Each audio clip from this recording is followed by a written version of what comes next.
Baahubali the conclusion ప్రపంచ సినీ ప్రియులు ఎదురు చూస్తున్న ఒక ప్రశ్నకి సమాధానం. మరోసారి తెలుగు సినిమా స్టామినా ఏంటో యావత్ సినీ పరిశ్రమకు చూపించడానికి భారీ అంచనాల మధ్య 2 ఏళ్ల ఎదురుచూపులకి తెరదించుతూ రికార్డుల సమరానికి తెరలేపుతూ సిల్వర్ స్క్రీన్పై సెన్సేషన్ క్రియేట్ చేయడానికి బాహుబలి 2 గ్రాండ్గా రిలీజ్ అయింది. బాహుబలి 2ని కథగా చెప్పడం కన్నా అందరికీ తెలిసిన క్యారెక్టర్స్ ద్వారా చెప్తేనే ఈజీగా అర్థమవుతుంది. ఫస్ట్ పార్ట్ చివరిలో శివగామి మాహిష్మతి సర్వసైన్యాధ్యక్షుడిగా బల్లాల దేవుణ్ణి, మహారాజుగా బాహుబలిని ప్రకటిస్తుంది. సెకండ్ పార్ట్కి వచ్చేటప్పటికి రాజుగా పట్టాభిషిక్తుడయ్యే ముందు సామాన్యుడిగా దేశయాటన చేయాలని బాహుబలికి చెప్తుంది శివగామి. దేశ ప్రజల బాగోగులు తెలుసుకోవడానికి సామాన్యుడిలా దేశయాటనలో భాగంగా కుంతల రాజ్యానికి వెళ్తాడు బాహుబలి. అక్కడ దేవసేనను చూసి ఆమె అందానికి ధైర్యానికి ముగ్ధుడై ఆమెను ప్రేమిస్తాడు. ఆమెని మాహిష్మతి రాజ్యానికి తీసుకొస్తాడు. కానీ శివగామికి ప్రేమ విషయం చెప్పడు.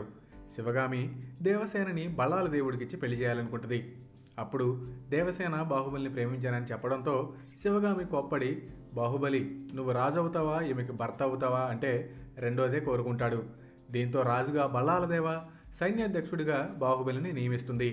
కొద్ది రోజుల తర్వాత బల్లాల దేవ బాహుబలిని అతని స్థానం నుండి తొలగిస్తాడు. తర్వాత మాహిష్మతి రాజ్యంలో చాలా విపత్కర పరిస్థితులు నెలకొంటాయి. అప్పుడే బాహుబలి చనిపోతాడు. బాహుబలిని చంపమని కట్టప్పకి స్వయంగా శివగామే చెప్తుంది. ఆమె అలా ఎందుకు చెప్పింది?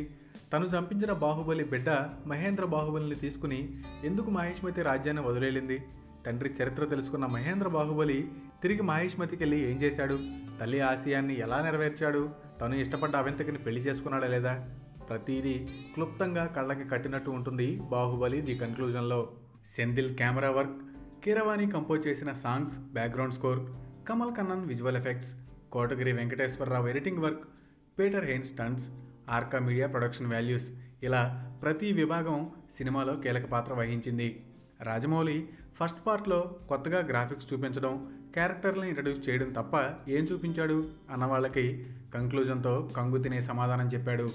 కథకి అవసరమైనంత వరకు సీజీ వర్క్ను వాడుకుంటూనే కథని, క్యారెక్టర్లని, ఎమోషన్స్ని అద్భుతంగా హ్యాండిల్ చేశాడు. మొదటి భాగంలో శివగామి సూపర్ అనుకుంటే రెండో భాగంలో దేవసేన ఇంకా సూపర్ అనిపించాడు. ముఖ్యంగా శివగామి దేవసేనల మధ్య ఎమోషన్ని తారాస్థాయిలో చూపించాడు. ఫస్ట్ పార్ట్ కంటే అద్భుతంగా గ్రాండ్గా తీశాడు. ఇది ఇండియన్ సినిమా కాదు, హాలీవుడ్ సినిమా అనేలా మరిపించాడు. మన తెలుగు వాళ్ళందరూ గర్వపడేలా చేశాడు. Baahubali the beginning Telugu cinema సత్తాని ప్రపంచానికి రుచి చూపిస్తే బాహుబలి ది కన్క్లూజన్ తెలుగు సినిమాని ప్రపంచ పటంలో చేర్చింది. సినిమాగా పార్ట్ 2తో ఎండ్ అయిన రాజమౌళి క్రియేట్ చేసిన ఈ విజువల్ వండర్ ఆడియన్స్ మనసుల్లో చిరస్థాయిగా నిలిచిపోతుంది.